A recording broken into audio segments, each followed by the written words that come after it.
ಜಿಮ್ಗೆ ಹೋಗೋ ಪ್ರತಿಯೊಬ್ಬರೂ ಈ ಒಂದು ಮಿಸ್ಟೇಕ್ ಮಾಡ್ತಿರ್ತೀರ. ಹಾಗಾಗಿ ನಿಮ್ಮ ಮಸಲ್ ಗ್ರೋತ್ ಆಗೋದಿಲ್ಲ ಮತ್ತು ಫ್ಯಾಟ್ ಲಾಸ್ ಕೂಡ ಆಗೋದಿಲ್ಲ. ಅದು ಯಾವುದು ಅಂದರೆ ರೆಸ್ಟ್ ಡೇನ ಸ್ಕಿಪ್ ಮಾಡೋದು. ಹೌದು, ನೀವು ಯೂಶುವಲ್ ಆಗಿ ಜಿಮ್ಮಲ್ಲಿ ವೆಯ್ಟ್ ಲಿಫ್ಟ್ ಮಾಡಿದಾಗ ನಿಮ್ಮ ಬಾಡಿನಲ್ಲಿ ಮಸಲ್ಸ್ ಫೈಬರ್ಸ್ ಬ್ರೇಕ್ ಡೌನ್ ಆಗುತ್ತೆ, ಅಂದರೆ ಮೈಕ್ರೋ ಟೈರ್ಸ್ ಆಗುತ್ತೆ. ಇದರಿಂದನೇ ನಿಮಗೆ ಸೋರ್ನೆಸ್ ಬರೋದು. ನೀವು ಅದೇ ರೆಸ್ಟ್ ಮಾಡಬೇಕಾದ್ರೆ ನಿಮ್ಮ body protein plus sleep hormones ಅಂದರೆ ಗ್ರೋತ್ ಹಾರ್ಮೋನ್ ಪ್ಲಸ್ ಟೆಸ್ಟೋಸ್ಟೆರೋನ್ನ ಯೂಸ್ ಮಾಡಿ ನಿಮ್ಮ ಮಸಲ್ಸ್ನ ರಿಪೇರ್ ಮಾಡಿ ಮತ್ತು ರೀಬಿಲ್ಡ್ ಮಾಡೋದಕ್ಕೆ ಹೆಲ್ಪ್ ಮಾಡುತ್ತೆ. ಹೀಗೇ ಮಸಲ್ ಬಿಲ್ಡ್ ಆಗೋದು ಮತ್ತು ಫ್ಯಾಟ್ ಬರ್ನಿಂಗ್ ಕೂಡ ಆಗೋದು.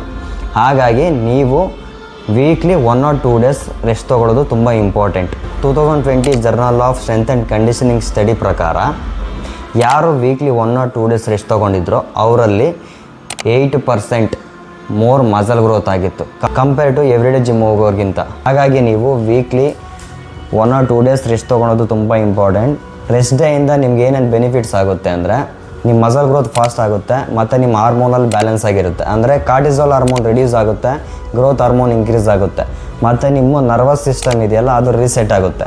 ಇಂಜುರೀಸ್ ಆಗೋ ರಿಸ್ಕು ತುಂಬ ಕಡಿಮೆ ಮತ್ತು ನಿಮ್ಮ ಮೈಂಡ್ ರಿಫ್ರೆಶ್ ಆಗಿರುತ್ತೆ. ಹಾಗಾಗಿ ರೆಸ್ಟ್ ಡೇ ಅಂದರೆ ಲೇಸಿ ಡೇ ಅಲ್ಲ, ಇದು ಗ್ರೋತ್ ಡೇ. ಯಾರು ನಿಮ್ಮ ಫ್ರೆಂಡು ಎವ್ರಿ ಡೇ ಜಿಮ್ಗೆ ಹೋಗ್ತಾ ಇರ್ತಾರೋ ಅವ್ರು ತಪ್ಪದೆ ವೀಡಿಯೋನ ಶೇರ್ ಮಾಡಿ, ಎಲ್ಲರಿಗೂ ಹೆಲ್ಪ್ಫುಲ್ ಆಗಲಿ. ಇದೇ ರೀತಿ ಫಿಟ್ನೆಸ್ ರಿಲೇಟೆಡ್ ವೀಡಿಯೋಗೋಸ್ಕರ ನನ್ನ ID ತಪ್ಪದೆ ಫಾಲೋ ಮಾಡಿ. ಧನ್ಯವಾದಗಳು ಸ್ನೇಹಿತರೆ.